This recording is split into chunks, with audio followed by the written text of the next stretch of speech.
गुरु ब्रह्मा गुरु विष्णु गुरुदेवो महेश्वर गुरु साक्षात परब्रह्म तस्मै श्री गुरुवे नमः। आज हम दशम स्कंद का आगे का भाग आपको सुनाएंगे। श्री कृष्ण का आचरण कोई नहीं कर सकता। भगवान नारायण हाथ में शंख रखते हैं। शंख फूंकने वाला देव सर्वश्रेष्ठ है या बांसुरी बजाने वाला। लाला आज बांसुरी बजाता है। लल्ला की बंसुरी जिसने भी सुनी हो संसार के प्रति उदास हो जाता है। बांसुरी की धुन को सुनते ही राधे कृष्ण कहने लगता है। श्री कृष्ण की वेणु माधुरी दिव्य है। गोपी कहती है मुरली बजाए मेरो मन हर लीनो। एक गोपी प्रेम भरा उलाना देती है, हे मुरारे भोजन बनाते समय कृपा करे बांसुरी की तान मत छेड़ो। तुम्हारी मुरली की धुन सुनकर चूल्हे में रखी सूखी लकड़ी रसमयी होकर रस बहने लगती है, सो अग्नि बुझ जाती है। अग्नि बुझने से रसोई कैसे बना सकूंगी। लाला ने की वंशी की धुन जिसके भी कानों में जाती है वह उनका सेवक बन जाता है। तो मैंने मान लिया है कि कन्हैया ही सर्वश्रेष्ठ हैं। कन्हैया की रूप माधुरी ने भी अनेकों को आकर्षित किया है। निर्गुण ब्रह्मा के उपासक स्वामी मधुसूदन के श्री कृष्ण ने मनोहर रूप माधुरी के पीछे पागल हो गए थे। उन्होंने कहा अद्वैत मार्ग के अनुयायी के द्वारा पूजने तथा स्वराज्य रूपी सिंहासन पर प्रतिष्ठित होने के अधिकार से युक्त हमको गोपियों के पीछे फिरने वाले किसी शठ ने अपनी इच्छा न होने पर भी चरणों का दास बना लिया है।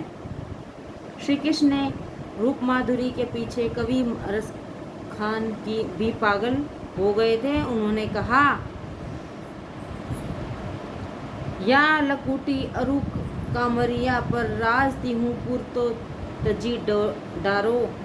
अठूं सिद्धि नवो निधि को सुख नंद की गाय चराए बिसारो।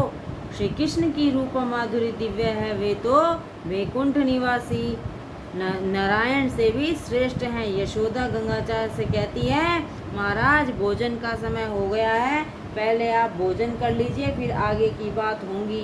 गंगाचार्य मैं दूसरों के द्वारा बनाई हुई रसोई खा नहीं सकता, अपना भोजन अपने हाथों से ही बनाऊंगा। पहले मैं यमुना के से जल ले आऊं। गंगाचार्य यमुना में स्नान करके जल भी ले आए। उनके इष्ट देव थे चतुर्भुज द्वारकानाथ। गंगाचार्य ने अपने ठाकुर जी के लिए खीर बनानी चाहिए। भगवान को खीर भोग लगाऊंगा फिर प्रसाद लूंगा। यशोदा ने सोचा कि ये गंगाचार्य भगवान को खीर चढ़ाए बिना खाएंगे नहीं, सो खीर को ठंडी करने के लिए उन्होंने गंगाचार्य के सोने की थाली दी। खीर ठंडी हुई तो गंगाचार्य ने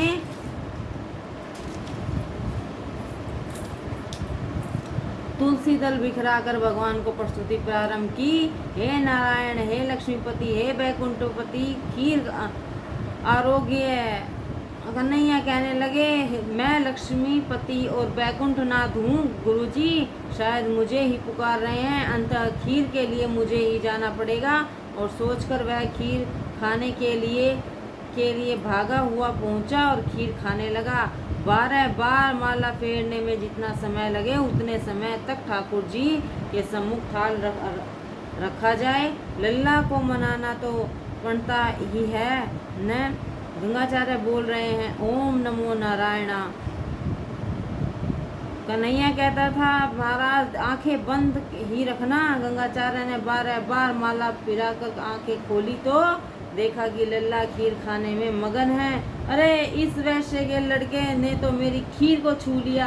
अरे यशोदा देख तो तेरा लड़का मेरी खीर खा रहा है। भागी हुई यशोदा आई, देखा तो कन्हैया ने आधी खीर उड़ा दी है और उसका मुंह खीर से सना हुआ है। यशोदा कन्हैया को डांटने लगी, घर में तुझे खाने को नहीं मिलता नहीं क्या? महाराज की खीर क्यों खाई तूने? कन्हैया तू मुझे क्यों डांट रही है? किंतु मैं करूं भी तो क्या?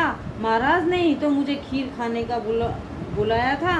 फिर यशोदा जी गंगाचार्य से कहा यह नादान लड़का है, इसकी बातों में न आना। कृपा करके आप फिर से खीर बना लीजिए। गंगाचार्य ने फिर स्नान करके यमुना को की ओर चल दिए। गंगाचार्य फिर खीर बनाई। लल्ला ने परिहास करने की सोची, वह माता की गोद में सो गया। यशोदा जी ने सोचा, चलो अच्छा ही हुआ लल्ला सो गया है, अब तो हम महाराज शांतिपूर्वक भोजन कर सकेंगे। गंगाचार्य ने फिर से तुलसी दल बिखेरा और प्रार्थना करने लगे, नाथ अब मैं आपका सेवक हूँ, हे नारायण लक्ष्मीपति, आप शीघ्र ही पधारिए और मेरी खीर का प्राशन कीजिए। कन्हैया ने यह सुना तो वह जाने के लिए अधीर हो गया। उसने योग माया को यशोदा की आंखों में जा बसने की आज्ञा दी। यशोदा की आंखें नींद से भरी नहीं थी। कन्हैया दौड़ता हुआ गंगाचार्य के पास आकर खीर खाने लगा। गंगाचार्य ने देखा, अरे यह वैश्य बालक ने तो फिर मेरी खीर झूठी कर दी है। कन्हैया ने सोचा कि बेचारे इस ब्राह्मण को कब तक बरमाता रहूं। उन्होंने अपना चतुर्भुज स्वरूप प्रकट किया, महाराज आप जिस नारायण की आराधना कर रहे हैं वह मैं ही हूँ और गोकुल में कन्हैया का रूप लेकर अवतरित हुआ हूँ। आपकी तपस्या सफल हुई। गंगाचार्य ने साथ दर्शन किया और सतम से हो गए। वे सोचने लगे, कितना अच्छा हो यदि प्रभु मेरी गोद में आ बैठे। कन्हैया गंगाचार्य की गोद में बैठ गया और कहने लगा, महाराज अब तो आप भोजन कीजिए। गंगाचार्य, जब मेरे हृदय इष्टदेव ही मेरे मुंह में कोर रखेंगे तभी मैं खाऊंगा। कन्हैया ने गंगाचार्य के मुंह में एक कोर रख दिया। गंगाचार्य ने माना कि उनका जीवन सफल हो गया। इधर यशोदा की नींद टूटी तो उन्होंने देखा कि लाला गोद में नहीं है। अरे वह कहाँ गया? उन्होंने देखा कि कन्हैया तो गंगाचार्य की गोद में बैठा हुआ है। गंगाचार्य, यशोदा तूने बड़े पुण्य किया है, मेरे नारायण ही तेरे घर में पुत्र रूप में पधारे हैं। लल्ला ने सोचा कि गंगाचार्य तो भंडा फोड़ देंगे। यशोदा का भाव तो वात्सल्य भाव है, वात्सल्य भाव ऐश्वर्य विरोधी है। कन्हैया ने सोचा कि गंगाचार्य की बात यदि यशोदा के मन में जम गई तो वह मुझे लाड़ प्यार नहीं करेगी। मैं तो प्रेम दान करने या प्रेम रस का पान करने हेतु ही गोकुल में आया हूँ। उन्होंने माया को आज्ञा दी कि माता को मेरे वास्तविक रूप का ज्ञान होने न पाए। यशोदा को भुलावे में रखने के लिए कृष्ण ने माया का आवरण ओढ़ दिया। आदि माया की तो राधा जी की ही का स्वरूप है। वह कृष्ण को मोह उत्पन्न करती है। वैष्णव मतानुसार माया के 3 स्वरूप हैं, स्वजन मोहिका, ऐश्वर्य का ज्ञान न होने देने के लिए विमुख जन मोहिका, जो हम सबको फंसाती है, जो ईश्वर के स्वरूप को भुला देती है, वही विमुख जनमोही का माया है। अब माखन चोरी लीला का वर्णन भी कर लें। बाल कृष्ण दिनों दिन बड़े होते जा रहे थे। गांव के अन्य गोप बालक भी खेलने के लिए आते रहते थे। उनमें से कुछ दुर्बल थे। कन्हैया ने वैसे दुर्बल एक बालक से कहा, मधुमंगल तू बहुत दुबला पतला है, खा पीकर मेरे जैसा तगड़ा बन जा। मधुमंगल, कन्हैया तुम तो बहुत गरीब, हम तो बहुत गरीब हैं, हम दूध माखन कैसे खा सकते हैं। कंस की आज्ञा थी कि सारा माखन कर के रूप में उसी को दिया जाए। ब्रिजवासी बेचारे भोले थे, वे अपने बालकों को माखन खिलाने के बदले कंस को दे देते थे। कंस अपने पहलवानों को सारा माखन खिला देता था। कन्हैया ने अपने बाल मित्रों से कहा, वज्रवासी जो सारा माखन कंस को भेज देते हैं वह अब मैं होने नहीं दूंगा। गांव का माखन गांव के लोगों के लिए ही होना चाहिए। हम माखन को मथुरा भेजने नहीं देंगे। मधुमंगल तू रो मत, मैं ही तुझे माखन खिलाऊंगा। ईश्वर की हमेशा अपेक्षा रहती है कि जीव अपने समीप ही हो। जीव ईश्वर से प्रेम करे तो ईश्वर उसे अपने जैसा बनाने का प्रयत्न करते हैं। मित्र, हमें तू रोज रोज माखन देगा तो तेरी माता तुझे पीटेगी। कन्हैया, नहीं नहीं, मैं अपने घर का नहीं बाहर से ही कमा कर तुम सबको माखन खिलाऊंगा। मित्र, क्या तू माखन की चोरी करेगा? कन्हैया, हाँ, चोरी ही करनी पड़ेगी। हम तो एक मंडली बनाएंगे, उसका नाम होगा बाल गोपाल चोर विद्या प्रचार मंडल। मित्र, यदि चोरी करते हुए हम पकड़े जाएंगे तो कन्हैया, मेरे गुरु ने मुझे एक मंत्र सिखाया है, उसका पाठ करने में हमें कोई देख ही नहीं पाएगा, और यदि पकड़े भी गए तो छूट जाएंगे। मित्र कन्हैया, कौन सा वह मंत्र? कन्हैया, चोरी करते समय कफलम कफलम बोलते हुए रहना। कफल ऋषि ने चिरविद्या का प्रचार किया था, यह मंत्र उन्हीं ऋषि का है। याद रखो कि वह मंत्र कन्हैया ने अपने मित्रों को दिया, हमें नहीं। हमें कोई चोरी नहीं करनी है। चोरी करना पाप है। तात्विक दृष्टि से देखो तो ईश्वर ही सर्वस्व के स्वामी हैं, अंततः वे चोरी कर ही नहीं सकते। वह तो दिव्य लीला है। गोपियों को परमानंद का दान करने के लिए इस लीला का प्रभु ने आयोजन किया था। गोपियां चाहती हैं कि कन्हैया उनके घर रोज रोज आता रहे। लाला की झलक पाने के लिए गोपियां किसी न किसी बहाने प्रातःकाल यशोदा के घर पहुंच जाती थी। गोपियां यशोदा से शिकायत करती थी, यशोदा, गायों को धोने का समय होने से पहले तुम्हारा कन्हैया बछड़ों को छोड़ देता है, दही दूध माखन चुरा जाता है, अपने मित्रों में तथा वानरों में बांट देता है। यदि हमारे घर में से उसे कुछ मिल नहीं पाता तो गुस्से से हमारे बालकों को रुला देता है। हम दूध दही माखन चाहे जहाँ रख दे, छीके पर चढ़ा दे तो भी वह चुरा ही जाता है। माखन अंधेरे में छिपाना चाहे तो अंधेरा भी उसे रोक नहीं पाता। कृष्ण जहाँ जहाँ जाते वहाँ प्रकाश फैल जाता है। हम यदि कन्हैया को चोर कह देती हैं तो वह हमें कहता है कि तू चोर है, तेरा बाप चोर तेरी माँ चोर है, इस घर का मैं ही स्वामी हूँ। माता, क्या बताऊँ तुम्हें, गायों को धोने के समय के पहले ही कन्हैया बछड़ों को छोड़ देता है। समय पर बछड़ों को छोड़ने वाला तो सामान्य गोपाल है। यशोदा ने गोपियों से कहा, यदि मेरा लल्ला तुम्हारे घर आकर कुछ भी शरारत करे तो उसे डांटती रहना। गोपी माता, अरे हम उसे क्या डांटेंगे, वह हमें डांटता रहता है। कल वह मेरे घर आया था, मैं उसे पकड़ने गई तो वहाँ से भागा कि उसके पीछे पीछे दौड़ती हुई थक गई, और जब मैं उसे पकड़ ना सकी तो दूर से अंगूठा दिखाकर मुझे चिढ़ाने लगा। एक और सखी ने कहा, माता, तुम्हारा कन्हैया माखन चोरी करता है। यशोदा मैया कन्हैया को समझाने लगी, उसे अपने घर ही में माखन खाना चाहिए। कन्हैया, मुझे घर का माखन भाता नहीं है, और घर का माखन खाऊंगा तो कम हो जाएगा, सो मैं बाहर कमा कर खाता हूँ।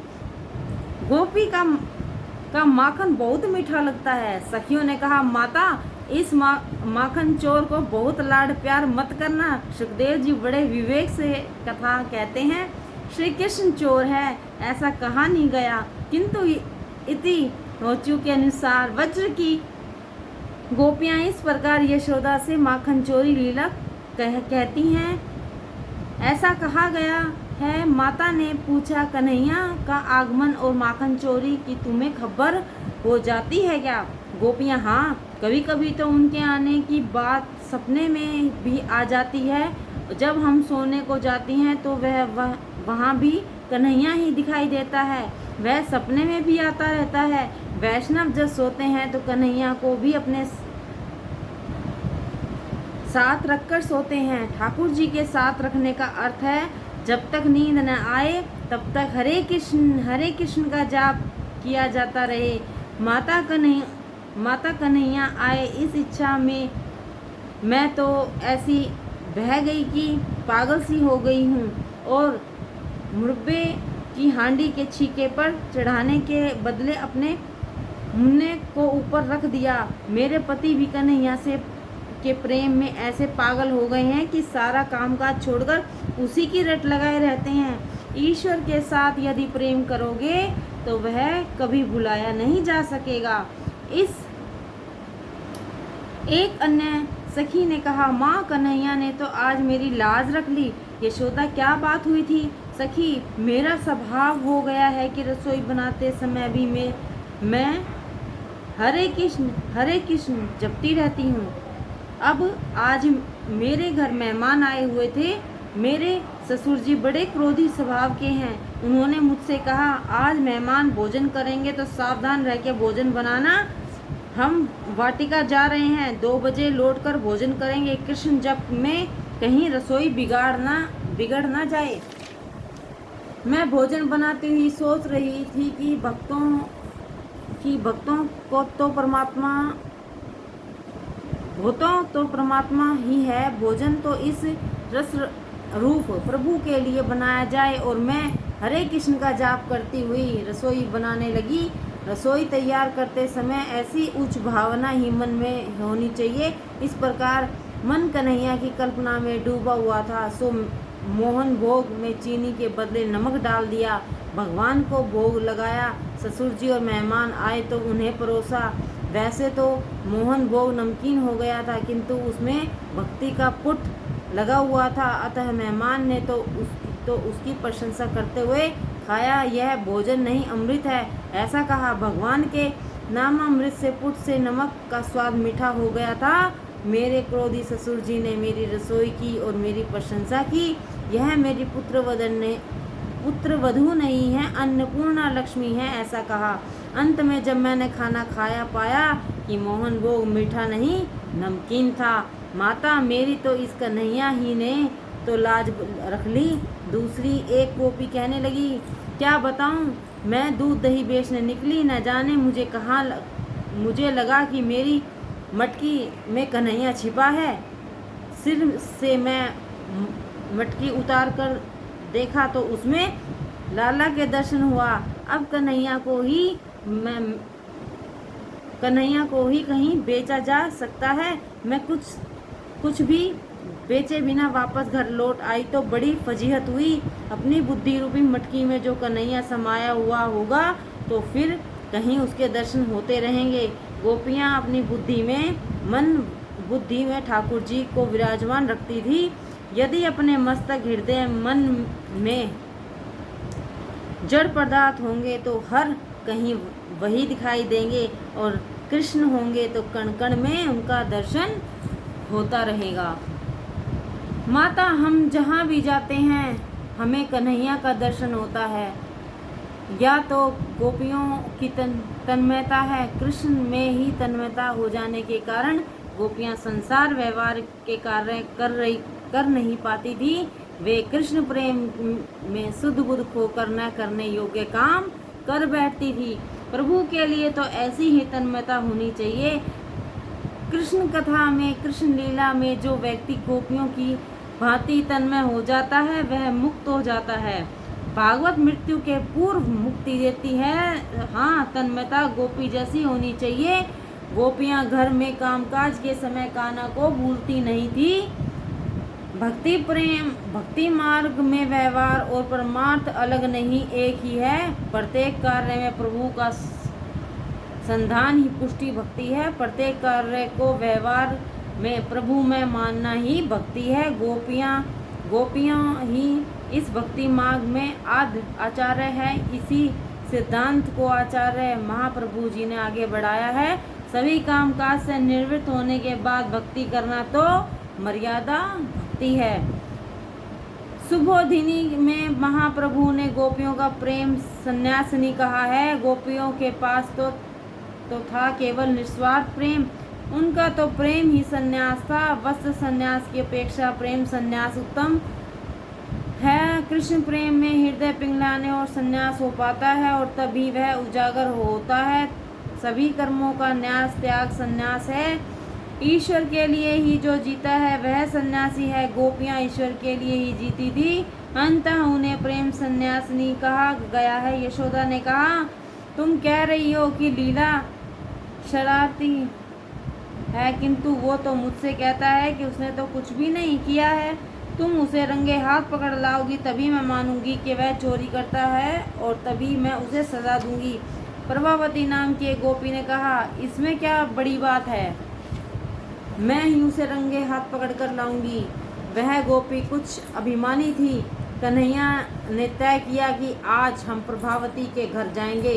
प्रभावती छिपकर बैठी थी। धीरे धीरे सभी बालक घर में दाखिल हो गए और कफलम कफलम बोलने लगे। कन्हैया ने छीके से माखन उतार कर स्वयं खाया, मित्रों को खिलाया और वानरों को भी दावत दी। इतने में धीरे से प्रभावती बाहर निकली। मित्रों ने देखा तो कहने लगे, अरे कन्हैया भाग, वह आ गई है। किंतु कन्हैया ने कहा, आने भी दो, क्या कर लेगी वह। प्रभावती ने कन्हैया को पकड़ लिया। वह उससे कहने लगी, अरे छोड़ दे मुझे, नहीं तो मेरी माँ तुम्हें पीटेगी। मुझे न छोड़ोगी तो तुम्हें अपने ससुर की कसम, अपने पति की कसम। प्रभावती, आज मैं क्यों छोड़ दूँ तुझे, रंगे हाथ पकड़ा है। मैं तो तुझे यशोदा के पास ले जाऊंगी। कन्हैया छोड़ दे मुझे। प्रभावती का लड़का भी इस माखन चोर मंडली का सदस्य था। उसने सोचा कि यशोदा लाला को पीटेगी। वह अपनी माता प्रभावती से कहने लगा, माता, कन्हैया ने चोरी की ही नहीं है, मैंने ही उसको बुलाया था। मुझे चाहे जो सजा दे दो, किंतु लाला को छोड़ दो। अब मैं 4 महीने तक माखन नहीं खाऊंगा। प्रभावती ने सोचा, यशोदा जी हमारी बात कभी सच्ची नहीं मानती हैं, सो मैं उसे सच्ची बात दिखलाना चाहती हूँ। यशोदा लल्ला को डांटेगी तो कोई बात नहीं, मैं पीटने नहीं दूंगी। लाला मेरा भी तो है। अभिमान के साथ वह दुर्गुण भी आ जाते हैं। प्रभावती मान रही थी कि उसके सिवाय लल्ला का कोई नहीं पकड़ सकता, सो उसने लाला को नहीं छोड़ा। सभी बालक रोने लगे। कन्हैया ने कहा, अजी डरते क्यों हो, मैं बड़ा अच्छा मजाक करूँगा। प्रभावती लल्ला को पकड़कर चली जा रही थी तो मार्ग में एक वृद्ध आ रहे थे। उनको देखकर प्रभावती ने घूंघट खींच लिया। कन्हैया ने प्रभावती से कहा कि उसके हाथ में दर्द हो रहा है, सो दूसरा हाथ पकड़ेगी तो अच्छा होगा। प्रभावती हाथ बदलने गई तो कन्हैया ने इशारे से अपने मित्र को पास बुलाकर उसका हाथ पकड़ा दिया। इसे कहकर कन्हैया मुक्त हुआ। वह भागता हुआ माता के पास आया और कहने लगा, माता, एक गोपी मुझे मारने आ रही है, मैंने उसका कुछ बिगाड़ा नहीं है। माता ने उसे कमरे में बैठने को कहा। प्रभावती तो बड़ी उमंग से चोर को पकड़कर चली आ रही थी। उसने बाहर से ही चिल्लाते हुए कहा, अरे यशोदा जी, सुनती हो, देखो आपके कन्हैया को मैं आज रंगे हाथ पकड़ कर लाई हूँ। इस चोर को सजा देनी होगी। यशोदा ने बाहर आकर कहा, अरे पगली है क्या तू, मेरा बेटा तो घर में ही है, यह किसको पकड़ कर लाई है तू। यशोदा जी, आली तू तो देख तो सही कि तेरे हाथ में कौन आया हुआ है। प्रभावती ने देखा तो उसके हाथ में उसी का पुत्र था। वह असमंजस में पड़ गई। मैंने तो कन्हैया को पकड़ा हुआ था, रास्ते में ही कुछ गड़बड़ हो गई। प्रभावती अभिमानी है, घमंड अहंकार वाली बुद्धि प्रभावती है। ऐसी बुद्धि ईश्वर को कभी नहीं पकड़ सकती, न ही पा सकती है। निष्काम बुद्धि और ईश्वर को पा सकती है। निष्काम बुद्धि में गर्व उत्पन्न होते ही हैं, भगवान भाग निकलते हैं। गोपियों ने यशोदा से कहा, माँ, गणपति का व्रत करो और मन्नत मानो।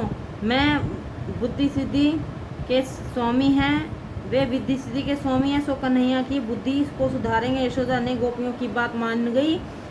कन्हैया गणपति की महिमा बढ़ाना चाहता था, सो उसने अपने मित्र मंडली से कहा, हम कुछ दिन के लिए बड़े शांत रहेंगे, सारी प्रवृत्ति हम बंद कर देंगे।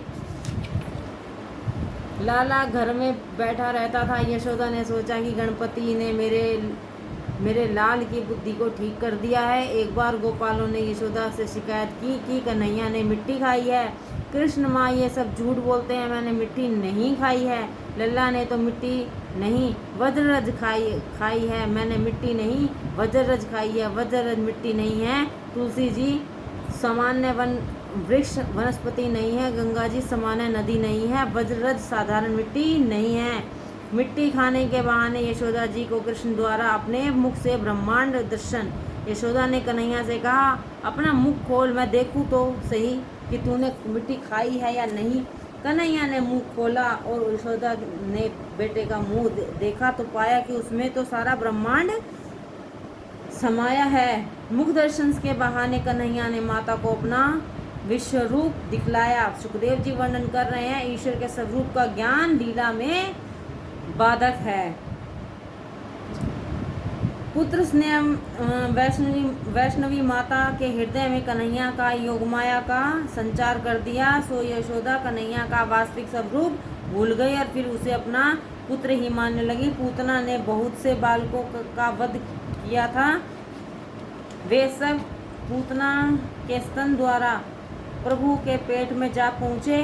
अविद्या के सत्संग में आए हुए जीवों का उद्धार सच्चे संतों के चरण रज के सिवा हो नहीं पाता। गोकुल में बहुत से ऋषि मुनि गायों का अवतार लेकर आए हुए अपने चरणों की रज मेरे पेट में जाने से वे सभी जीव मुक्त हो जाएंगे जो मेरे पेट में हैं, अर्थात अपने पेट में बसे हुए उन जीवों का उद्धार करने के लिए बालकृष्ण ने मिट्टी वज्ररज खाई थी। प्रभु के हृदय में रहना अथवा परमात्मा को अपने हृदय में रखना, यह तो कृष्ण की लीला है, निरोध लीला है। आत्मा वैसे तो निराकार और स्वतंत्र बंधन मुक्त ही है, किंतु मन के कारण वह अबोध हो जाती है। भागवत मृत्यु के बाद मुक्ति दिलाने वाला शास्त्र नहीं है, वह तो जीते जी मुक्ति दिलाने वाला शास्त्र है। मृत्यु के बाद मुक्ति मिले या ना मिले वह कौन जान पाया है। इसी कारण से तो महात्मा जीवन मुक्ति के गुण गाते हैं। वैसे तो देह और इंद्रियों से संबंध है ही, सो उनकी उपस्थिति में ही हमें मुक्ति मिलनी चाहिए। मुक्ति के दो प्रकार हैं, विदेह मुक्ति और केवल्य मुक्ति। पानी में रहकर भी कमल पानी से अल्पित रहता है। ज्ञानी पुरुष भी संसार में रहते हुए तो किंतु अलिपित भाव से ही है, जगत देखा ना जाए इस हेतु से ज्ञानी पुरुष आंखें बंद करके बैठे रहते हैं, किंतु जगत तो ऐसा शरारती है कि आंखें बंद कर लेने के बाद भी दिखाई देता है। ब्रह्म संसार की अपेक्षा आंतरिक संसार अधिक बाधक है। मन में से उसे मिटा देने पर ही भक्ति ठीक तरह से ही की जा सकती है। नौका को रहना तो जल ही में है, किंतु यदि जल नौका पर सवार हो जाए तो नौका डूब जाती है। ब्रह्म संसार को मन में न अपनाने दो की हेतु ज्ञानी जन बड़े सतर्क रहते हैं। वैसे संसार स्वयं तो बाधक नहीं है, किंतु इसका चिंतन, उसकी आसक्ति बड़ी बाधक है। संसार तो सुखदाता है, ऐसी कल्पना भी भक्ति मार्ग में बाधा रूप है। ज्ञानी पुरुष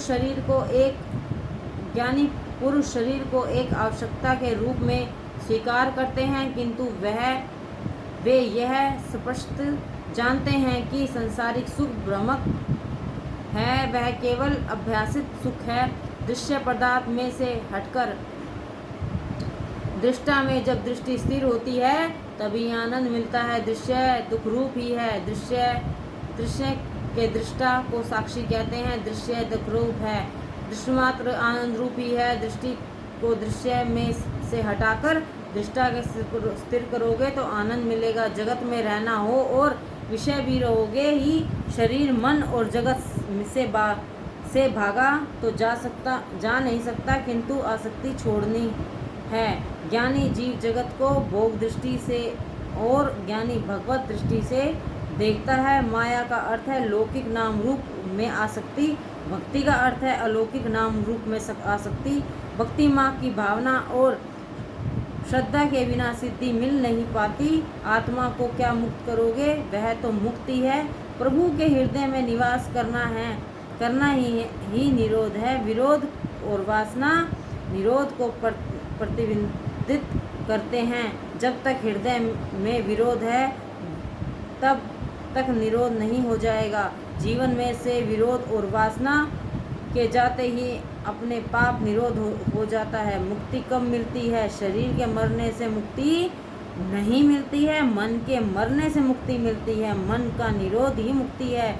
विषय भोग के बाद शीघ्र ही उत्पन्न होने वाला वैराग्य नहीं, उसका आभास मात्र होता है। कई बार वैराग्य उत्पन्न तो होता है, किंतु माया उसे रहने नहीं देती। मन संसार के जड़ पदार्थों के साथ नहीं, ईश्वर के साथ ही एकाकार हो सकता है।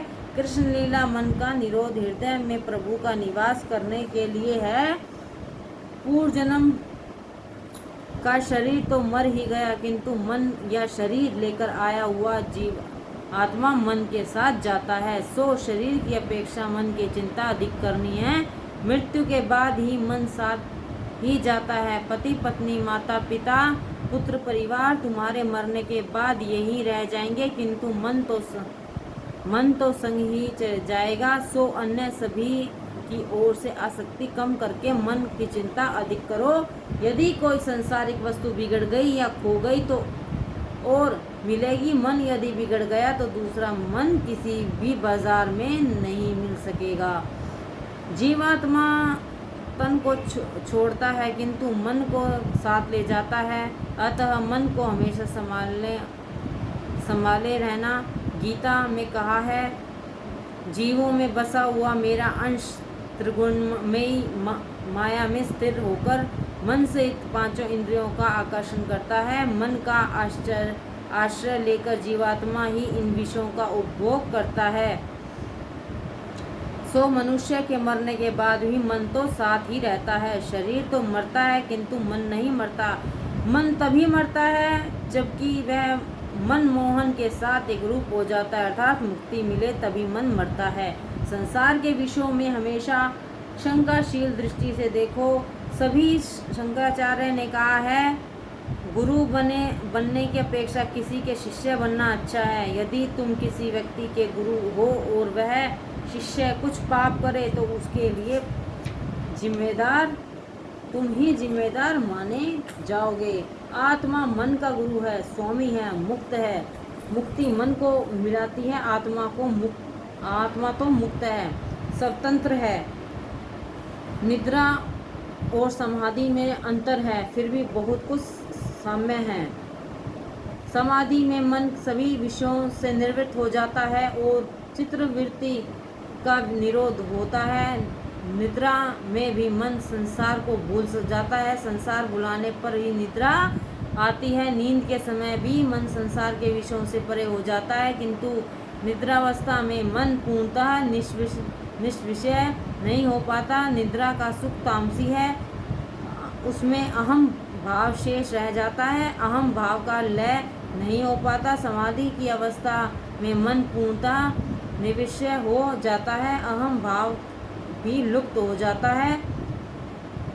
श्रीमद् शंकराचार्य शिवमान पूजा स्रोत में कहते हैं, हे शंभु, तुम मेरी आत्मा हो, बुद्धि पार्वती है, प्राण आपके गण है, शरीर आपका मंदिर है, सभी विषय भोगों की रचना आपकी पूजा है, निद्रा समाधि है, मेरा हलन चलन आपकी प्रतिमा है, मेरे सभी शब्द आपके स्रोत हैं, इस बाती मेरे सभी क्रियाएं आपकी आराधना रूप बने। योगीजन आत्मस्वरूप में मन का लय करते हैं। मन को यदि कोई विषय नहीं दोगे तो आत्मस्वरूप में जा मिलेगा और वैसा लय ही मुक्ति है। जय श्री कृष्ण।